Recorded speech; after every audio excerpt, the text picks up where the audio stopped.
পাঁচথুপি মোল্লাপাড়া বাথানপাড়া এলাকায় এক অসুস্থ রোগীকে চিকিৎসার জন্য 4,000 টাকা আর্থিক অনুদান করতে দেখা গেল দিল্লি গ্রুপের সদস্যদের। মুর্শিদাবাদ জেলার কান্দি মহকুমার বড়োয়া ব্লকের অন্তর্গত পাঁচথুপি মোল্লাপাড়া বাথানপাড়া এলাকায় এক অসুস্থ মহিলা তার অপারেশনের জন্য 4,000 টাকা দিয়ে তাকে আর্থিক সাহায্য করতে দেখা গেল দেব ভাইয়ের স্বপ্নের সংস্থা দিল্লি গ্রুপের সদস্যদের।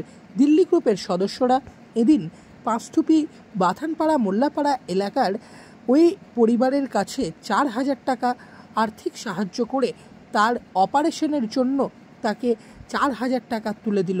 দিল্লি গ্রুপের এই যে উদ্যোগ, এই উদ্যোগকে কার্যত সাধুবাদ জানিয়েছে এলাকার শুভবুদ্ধি সম্পূর্ণ মানুষ।